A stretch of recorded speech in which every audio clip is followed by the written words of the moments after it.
The council chamber was bigger than anything Zaxthor had ever seen in his life, and the ceiling disappeared into clouds that flickered with lightning every few minutes. He walked slowly across the black polished floor, and his aide Vixnall pointed toward the inner circle where the most important species sat. The founding species had their seats close to the center, and Zaxthor counted them one by one, until his eyes stopped at one particular chair. It looked strange because while every other seat showed signs of use and age, this one looked clean and untouched. A thin layer of dust covered the armrests and the nameplate read, Terra in letters that still gleamed. "Why is that seat empty?" Zaxthor asked his aide, and Vixnall's skin changed color in a way that showed fear. "No one talks about it, sir, and it is considered rude to ask questions about it." Zaxthor wanted to know more, but the session was starting, and High Chancellor Mordek called everyone to order. The session went on with normal business about trade and mining rights, but Zaxthor could not stop looking at that empty chair. During the break, he walked up to Senator Kelsina, who was known to be friendly with new members. "The Earth seat," Zaxthor said without any greeting, and Kelsina's face darkened immediately. "You are new here, Representative, and some questions should not be asked." "But there must be records," Zaxthor pressed on and asked if humans went extinct or were thrown out. "Neither," Kelsina said quietly and looked around to make sure no one was listening. They left by their own choice, and the council decided to keep their seat waiting. "Waiting for what?" Zaxthor asked. "For them to come back," Kelsina whispered, and her voice was shaking. "Pray to your gods, Representative, that they never do." She walked away quickly and left Zaxthor standing alone in front of the empty chair. That night he went to his quarters and started searching the council archives.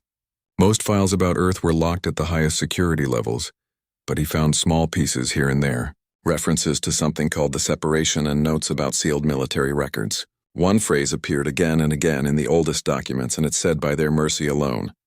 He found one file that was not locked, and it was a speech from the founding ceremony.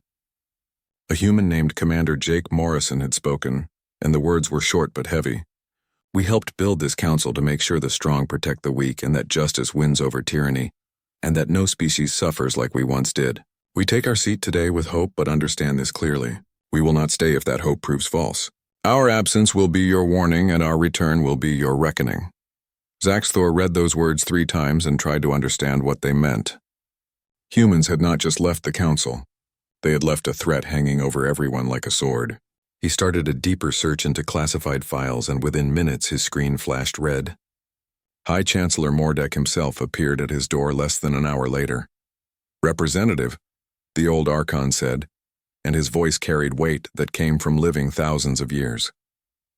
"There are some truths that the Council has deemed too dangerous for common knowledge, and the Earth matter is one of them. I must ask you to stop this investigation."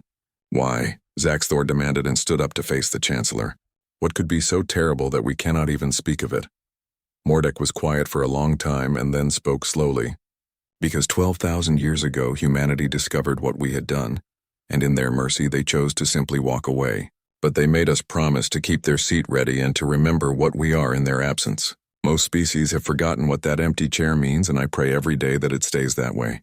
"What did we do?" Zaxthor asked. "That is precisely what you must not seek to learn," Mordek said heavily and left. But Zaxthor was young, and curiosity burned stronger than caution in his blood. 3 weeks later, an anonymous message arrived with coordinates to a place in the archives called Level 97.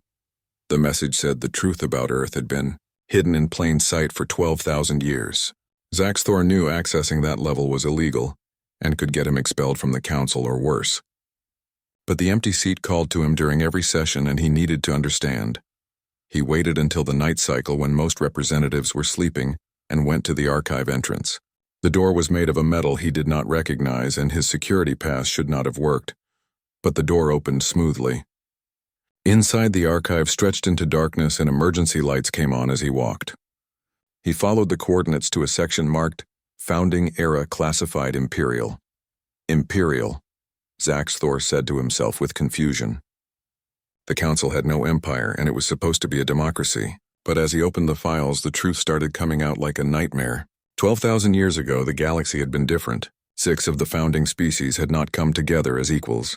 They had been part of something else called the Archon Dominion, and it had been a brutal empire that conquered a third of the galaxy.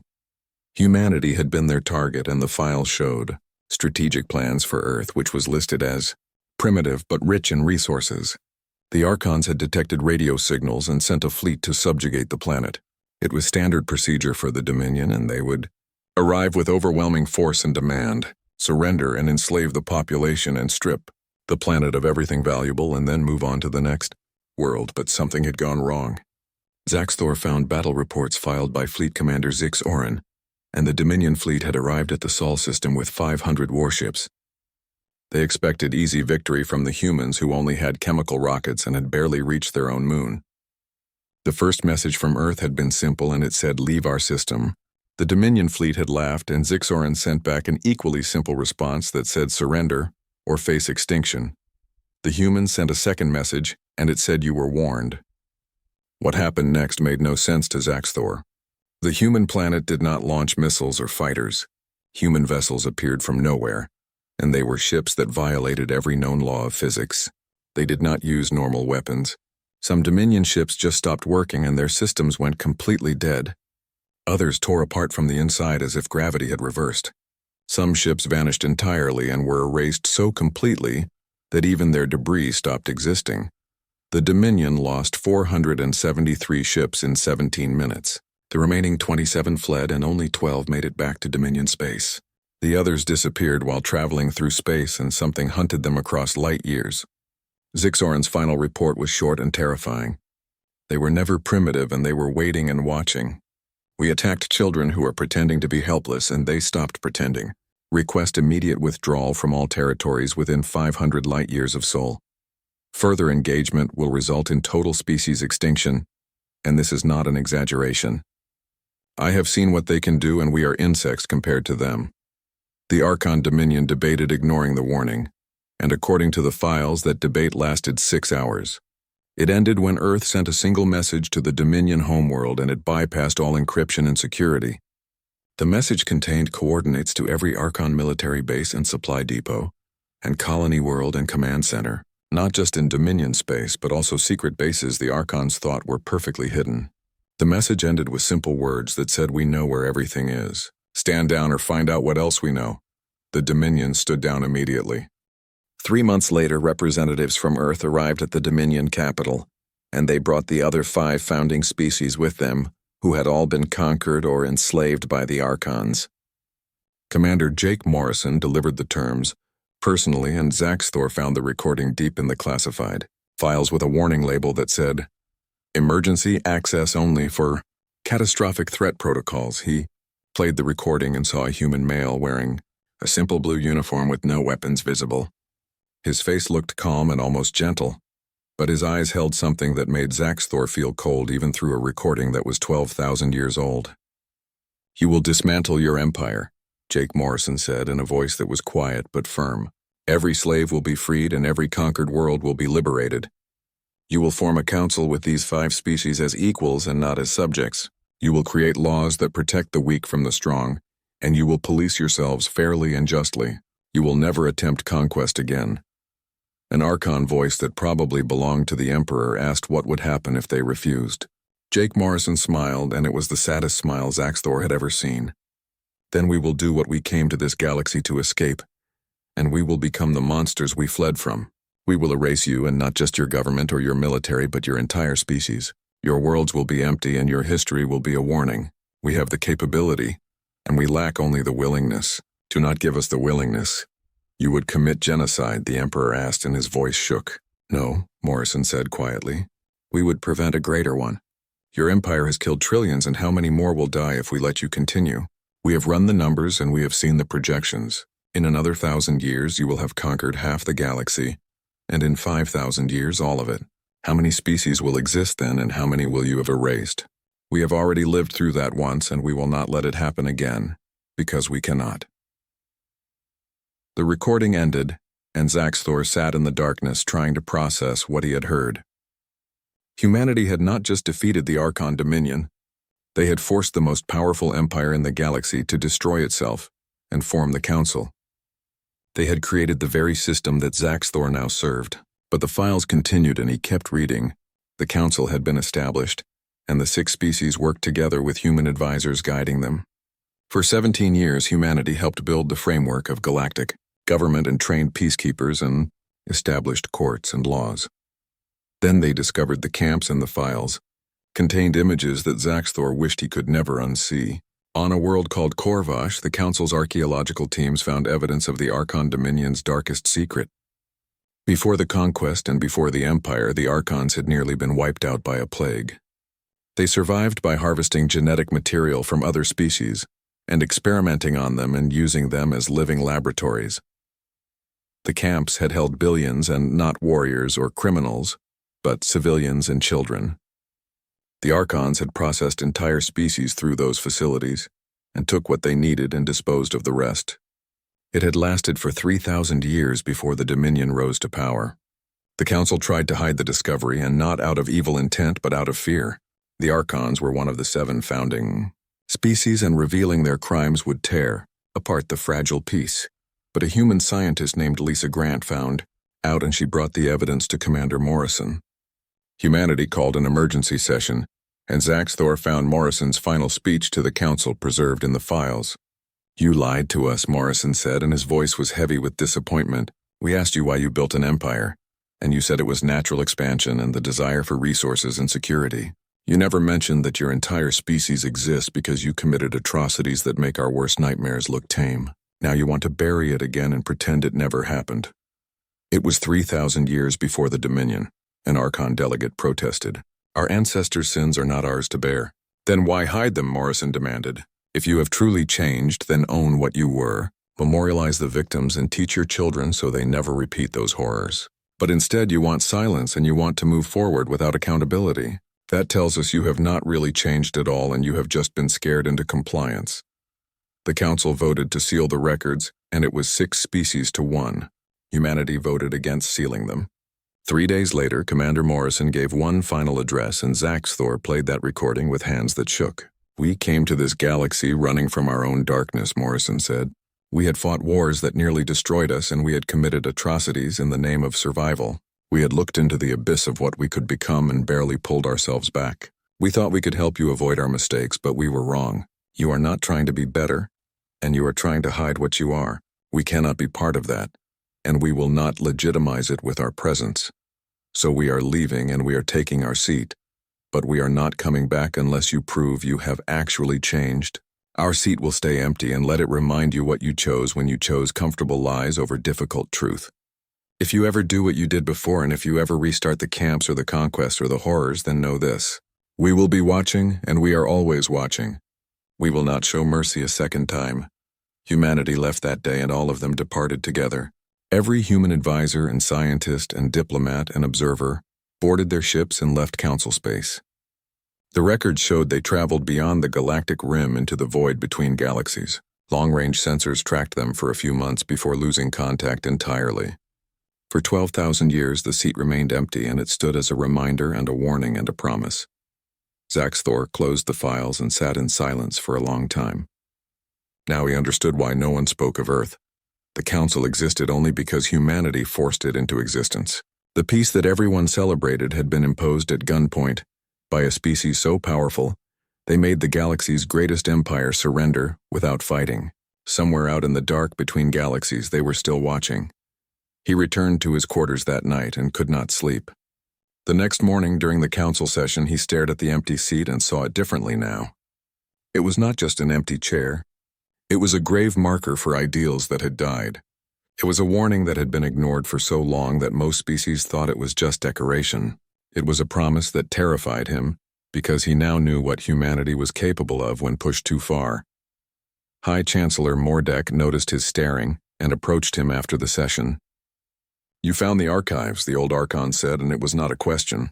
Zaxthor nodded slowly. "Now you understand why we do not speak of it. The truth is too heavy for most to bear, and the fear would paralyze the Council. Better to let it fade into legend and let the younger species think it is just a symbolic gesture. But it is not symbolic," Zaxthor said. "It is real, and they are still out there." Mordek's face showed an expression that might have been grief. "Yes, they are. And every day I wake up hoping they never find reason to return, because if they do, it means we have failed completely.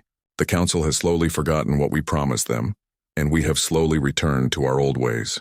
Not as openly and not as brutally, but the patterns are there. We hide it better now, but we are still what we always were. What happens when they notice? Zaxthor asked. Mordek looked at the empty seat with ancient eyes. Then we discover if mercy has limits, he said quietly and walked away. 6 months after discovering the truth, Zaxthor tried to focus on his normal duties, but he could not stop noticing things that others seemed to ignore. The council maintained its appearance of following the ideals humanity had forced upon it, but beneath the surface old patterns were returning. The Archons still controlled most of the military forces, and the Velkorans dominated trade through methods that looked suspiciously like the old monopolies. Conquest had been replaced with something called economic integration, but it achieved the same results. Worse than that, Zaxthor discovered through careful investigation that the Korvash camps had not been the only secret. Similar facilities had existed throughout the Old Dominion territory, and most had been destroyed after humanity's intervention, but several had simply been abandoned and sealed away. Not eliminated, but just hidden. Recently, some of them had been quietly reopened, and Zaxthor found reports that claimed they were for research purposes only. For security reasons and to understand historical biotechnology, in case such knowledge was needed again, brought his findings to High Chancellor Mordek. Expecting outrage, or at least concern, but the old Archon just looked tired. What did you expect, Representative? Mordek asked. We are what we are, and humanity tried to change us. For a time, fear kept us in line, but 12,000 years is a long time. Memories fade, and new generations arise who never witnessed humanity's power. The council continues, but the spirit behind it has been reinterpreted. This is exactly what Morrison warned against, Zaxthor said with anger in his voice. Morrison is long dead, Mordek replied, as is everyone else who met humanity, and they have become legends and myths. Many species do not even believe they were real, and think the founding species invented the story to justify the council's creation. The empty seat is seen as a symbol and not a genuine warning. You know better, Zaxthor said. I do, Mordek admitted. My line has passed down the true history, and I know what humanity did. But I am one Archon among billions, and what can I do except try to slow the inevitable decay? Close the camps, Zaxthor demanded. Honor what humanity wanted from us. And if I try, Mordek asked. If I reveal what is happening, then the political structure would collapse and wars would break out. Billions would die in the chaos, and sometimes representative evil must be tolerated to prevent greater evil. Zaxthor left that meeting understanding he was alone in this fight. The council knew it was betraying humanity's vision and simply did not care anymore. After 12,000 years, Earth's absence had changed from a presence to a void, and the threat had become background noise that was easy to ignore. He considered resigning and returning to his homeworld, but something kept him at his post. Someone needed to remember and someone needed to care. Then came the day the monitoring station went silent.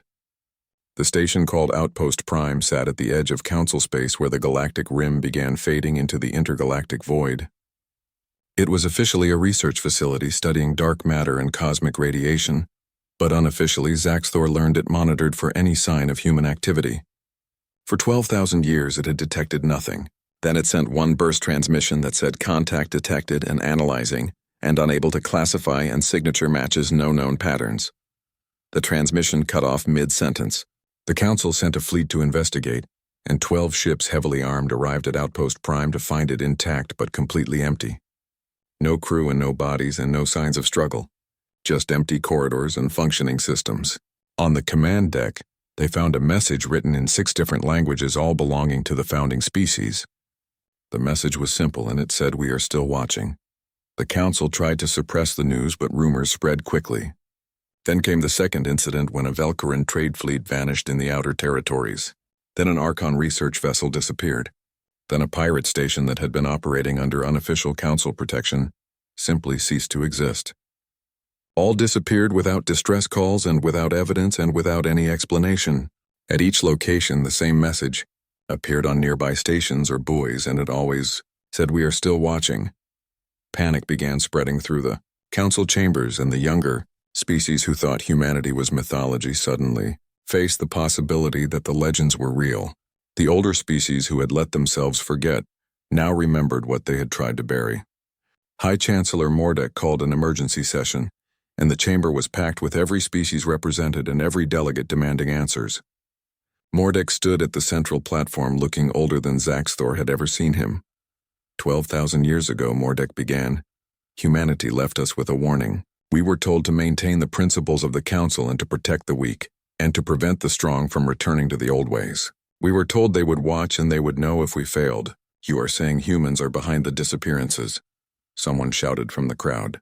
I am saying we have been given a message and one we would be wise to heed, Mordek replied. This is terrorism, a Velcoran delegate declared. We should mobilize the fleet and find their base and eliminate the threat. The chamber erupted in argument, with some species wanting war and others wanting negotiation. Most simply wanted to understand what was happening. Zaxthor sat silent and watched the empty seat. In the chaos of the session, he could have sworn he saw something for just a moment. A flicker, as if someone had been sitting there watching and then vanished again.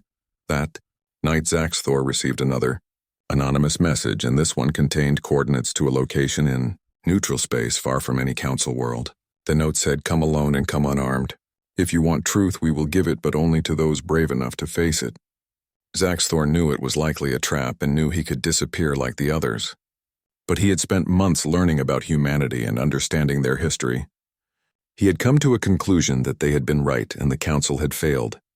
It had betrayed everything it was meant to be. He chartered a small ship and set course for the coordinates.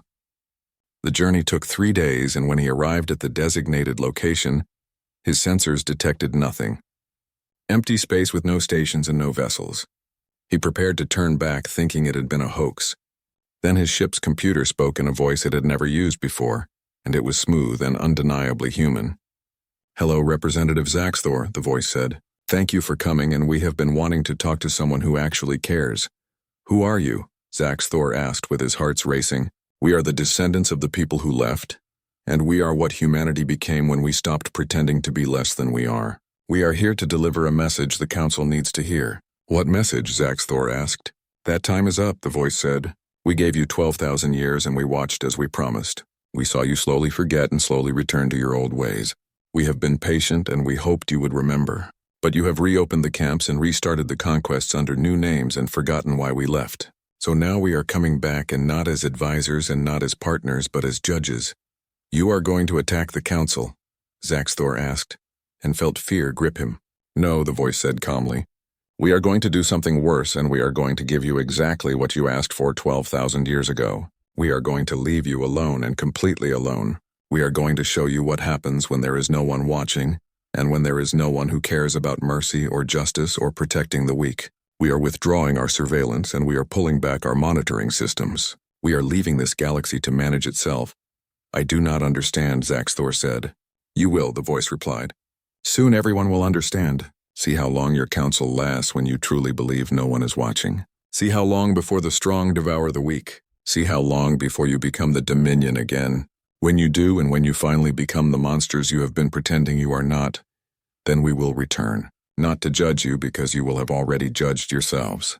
We will return to contain you, and to make sure your darkness does not spread beyond this galaxy. Consider this your final warning and your last chance. You have 1 generation and prove us wrong." The voice fell silent, and Zaxthor's ship rebooted with all systems returning to normal. He sat in the cockpit shaking and understanding exactly what humanity had just done. They had not threatened war, but threatened abandonment. They had threatened to give the Council exactly what it had been slowly asking for, which was freedom from accountability. Freedom to be what it truly was.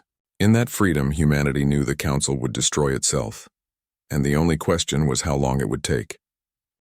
Zaxthor returned to Council space, and his report sparked the greatest debate in 12,000 years of history. For 6 weeks, the chamber became a battlefield of competing ideas and fears and ambitions. The galaxy species divided themselves into 3 groups almost immediately. The reformers, led by Zaxthor and other younger delegates, demanded immediate action to close the camps and end the exploitation, and return to genuine principles. "We have been given a warning," Zaxthor pleaded during one heated session. "They are testing us, and if we fail, we lose everything." The militants, commanded by Admiral Vexillar and supported by most Archon military leaders, saw opportunity instead of threat. "Humanity has shown their hand," Vexillar argued. "They are withdrawing and leaving us alone, and this is not a test but a retreat. They have grown weak or lost interest, and either way we should prepare for their return, not with compliance but with strength. Let them come back, and this time we will be ready. The Deniers were perhaps the most dangerous group, and they simply refused to believe any of it was real. "We are chasing ghosts," declared Senator Crix of the Velcoran Assembly. "There is no proof these disappearances are connected to humanity, and the message at Outpost Prime could have been a hoax. We are letting fear of a myth dictate our policy, and it is absurd. Humanity, if they ever existed, is gone and dead or irrelevant. We should focus on real problems." High Chancellor Mordek tried to maintain unity, but even his authority was fracturing. The Archons themselves divided with younger generations, questioning why their species should continue living under restrictions imposed by an absent threat. "We have been good for 12,000 years, one young Archon delegate declared. "How much longer must we prove ourselves to judges who are not even here?" The fracture grew deeper when the Velcoran Assembly announced it was reopening 3 research facilities in its territory, and these were former Dominion camps that had been sealed. In the interest of scientific progress and galactic security, they claimed. The vote passed despite reformer objections, and Zaxthor walked out in protest. That night the facilities were destroyed but not damaged or attacked. They were destroyed in a way that defied all explanation. Each facility, along with the 10-kilometer radius around it, simply ceased to exist. Perfect spherical voids appeared in 3 Velcoran worlds, and the edges of the spheres were so perfectly smooth they reflected light like mirrors. No radiation and no debris and no evidence of weapons. Just absence where matter had been. Floating at the center of each void was a message beacon broadcasting in every known language, and it said, "Last warning." The galaxy held its breath, and the militants demanded mobilization. The Deniers claimed it was some natural phenomenon being exploited by fearmongers. The reformers begged for immediate compliance with humanity's demands. The Council chose none of these paths, and instead, in a closed session that Zaxthor was not permitted to attend, the senior delegates made a decision. They would continue as they had been, but more carefully. The camps would remain closed officially, and economic exploitation would be disguised better. The appearance of compliance would be maintained, but the old ways would continue in shadow. It was a compromise, Mordek explained to Zaxthor later. "We cannot change what we are overnight, and the Council represents thousands of species and trillions of beings. You are asking for a transformation that would take generations, and we do not have that luxury. We do not have the luxury of halfway measures," Zaxthor countered. "Humanity is not asking for perfection, and they are asking for genuine effort. This compromise is worse than doing nothing because it is dishonest." "Then what would you have us do?" Mordek asked. "Fill the seat," Zaxthor said. "Stop waiting for them to come back and go to them instead. Send delegates and apologize and ask for help. Show them we actually want to change and that we are not just scared into temporary compliance." "And where would we send these delegates?" Mordek asked. "Humanity left the galaxy and we do not know where they went." "Then find them," Zaxthor insisted. "We have 12,000 years of monitoring data and long-range sensors. We could search." Mordek shook his head slowly. "The Council will never approve such a mission, and it would be seen as weakness, begging for mercy from an enemy." "They are not our enemy," Zaxthor said with frustration. "They never were, and they were our conscience. We need them back." But Mordek was right, and the Council refused to authorize any search. Instead, they fortified, and the militants got their wish. Fleet expansion was approved, with new shipyards constructed in every major system. Research into advanced weapons accelerated, and a new doctrine emerged called deterrence through strength. Zaxthor watched his galaxy prepare for war with a species that had already proven itself beyond their capability to fight. It was madness, but it was madness, born of pride and fear, which was a toxic combination that had destroyed civilizations throughout history. 3 months after the Velcoran facilities were destroyed, the first new Archon research installation opened in deep space. It was built hidden behind false readings and cloaking technology, borrowed from a dozen species. Only the highest-level delegates knew of its existence, and Zaxthor was not supposed to be one of them. But his anonymous benefactor, whoever they were, kept feeding him information. The installation's purpose was clear, and it was to reverse engineer human technology. The Council had recovered fragments from the ancient battle in Sol system, and these were pieces of human ships that had somehow survived. For 12,000 years these fragments had been studied in secret. Now, with humanity supposedly withdrawing, the Archons believed they could finally unlock the technology that made humans so powerful. Zaxthor realized then that the Council had learned nothing. They had not understood humanity's message at all, and they thought it was about power and weapons and technological superiority. They did not grasp that humanity's strength came from something else entirely, which was the willingness to sacrifice for principles and to walk away from power rather than abuse it. He made his decision that night, and if the council would not go to humanity, then he would. He filed for a leave of absence claiming personal reasons, and it was approved without question. His constant protests had made him unpopular anyway. He chartered a long-range explorer vessel, and it was the kind capable of extended travel into deep space. His aide, Vixenal, found him preparing the ship. "Sir, what are you doing?" Vixenal asked. "Leaving," Zaxthor said simply. "I am going to find them." "Find who?" Vixenal asked. "Humanity, and that is impossible. They could be anywhere in the intergalactic void, and you could search for 1,000 years and find nothing." "Then I will search for 1,000 years," Zaxthor replied. "Someone has to try, and someone has to show them we are not all lost." "You will die out there," Vixenal said. "Probably," Zaxthor admitted. "But I will die knowing I tried, and that is more than the council can say." Vixenal was silent for a long moment and then started loading supplies. "Then I'm coming with you, and someone needs to document your foolish death properly." Zaxthor smiled and said thank you. They departed 3 days later, and their ship headed beyond the galactic rim into the space between galaxies. Behind them, the council continued its preparations and built weapons and fortified borders, and convinced itself that strength could replace wisdom. The empty seat remained empty, but now it felt less like a promise and more like a grave marker. Something precious had been lost, and the galaxy had forgotten to mourn it properly. Zaxthor and Vixenal traveled for 3 years into the void between galaxies, and their ship strained against the vast emptiness. Supplies ran low, and life support systems began failing, but they followed that ancient signal deeper into the darkness than any council vessel had ever ventured. They were preparing for suspended animation, and accepting they might never wake when their sensors detected something impossible. Light and structure and civilization appeared where nothing should exist. Not a single world or station, but an entire cluster of artificial constructs orbiting what appeared to be a manufactured star hovering in the void. "Is that?" Vixenal could not finish the question. "Humanity," Zaxthor whispered. "It has to be." As they approached, their communication systems activated without their input, and a human voice speaking perfect Krellian filled the cockpit.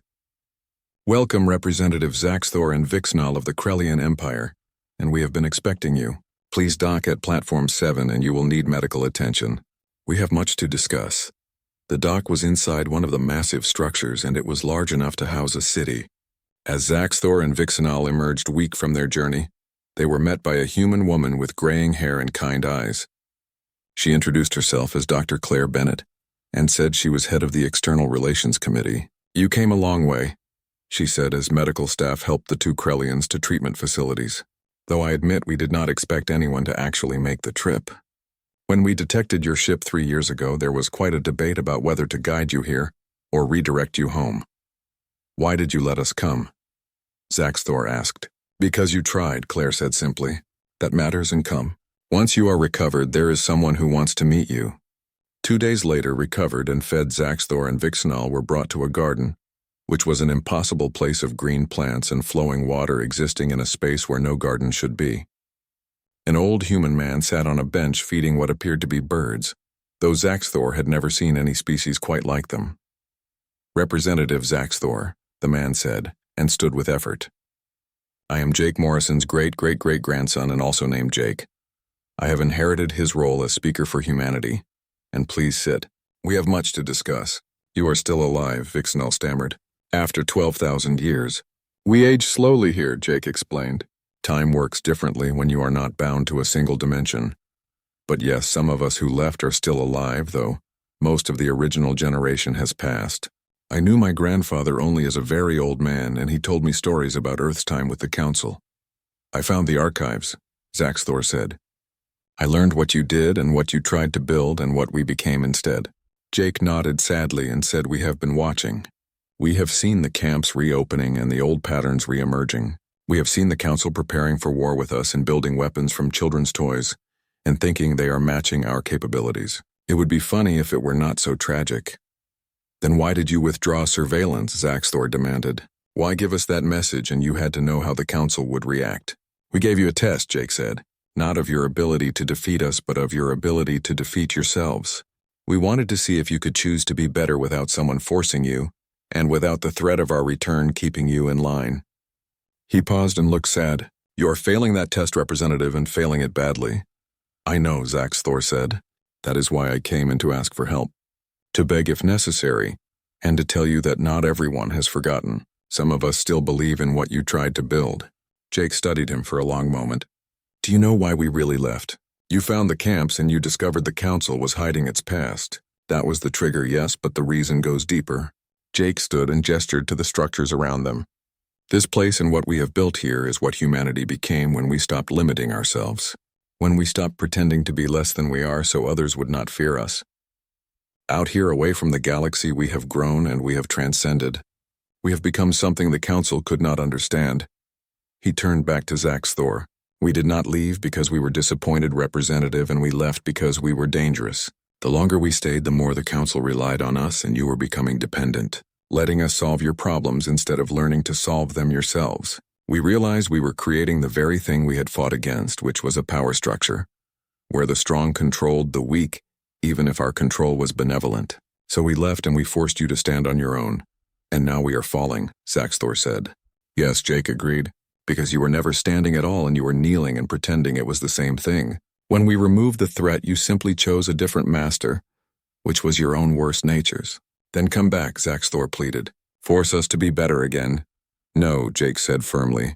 That is not the answer, and do you not see? If we return now, nothing will have changed and you will be good because you are afraid and not because you choose to be. The cycle will repeat and we will leave eventually and you will fall again. We cannot save you, Representative, and only you can save yourselves. But we are not strong enough, Vixnell said. The council will not listen and they are preparing for war and reopening camps and falling back into old patterns. What can 2 junior delegates do against that? What can 1 person do against the tide, Jake mused. My grandfather asked himself that question when he first saw what the Archon Dominion was. 1 human looking at an empire that had conquered 1/3 of the galaxy. And what could he possibly do? Jake smiled. He found others who cared and he built a coalition. He did not do it alone and neither will you. Change never comes from the powerful representative and it comes from the committed. You are not going to help us at all. Thor felt despair settling in. I did not say that. Jake reached into his coat and pulled out a small data crystal. This contains something we have never shared with anyone and the truth about humanity, our real history and why we were running when we entered your galaxy 12,000 years ago. What we were fleeing from. It is a story the council has never heard, and a context that changes everything. Take it back and share it and let them understand what we were trying to prevent. Thor took the crystal carefully. What will it show them? That we were not your saviors, Jake said quietly. We were survivors and we came to your galaxy after our own was destroyed. Destroyed by us and by what we became when we let power go unchecked and when we stopped caring about being better. We rebuilt ourselves and rewrote our entire culture around the principle of never letting that happen again. That is why we reacted so strongly to the Archon Dominion, and we were not looking at strangers. We were looking at ourselves 12,000 years earlier, and we could not let you make our mistakes. The empty seat was not a threat, Representative, and it was a memorial. A reminder that even the strongest can fall and that vigilance is eternal. That the moment you think you are safe is the moment you are most in danger. Take that message back and make them understand. And if they do not listen, Thor asked, if they continue down this path, then we will do what we promised, Jake said. We will return and not to conquer and not to destroy, but to contain. We will lock your galaxy away and isolate it from the wider universe and let you do whatever you are going to do within your own space. We will not let your darkness spread, and that is our red line. Cross it and we will show you what we are truly capable of, and not as a threat, but as a promise. The journey back took 3 years, and when they finally reached council space, everything had changed. The militants had gained more power and the research facilities had expanded. 2 more species had vanished mysteriously, though the council claimed they had simply cut off communications. The galaxy was fracturing, with some species pushing for expansion and conquest, while others tried desperately to hold to the old principles. Thor called for an emergency session and presented the data crystal. The council gathered and filled the chamber with every species represented. The empty seat sat in its place, watching silently. Thor loaded the crystal into the main display.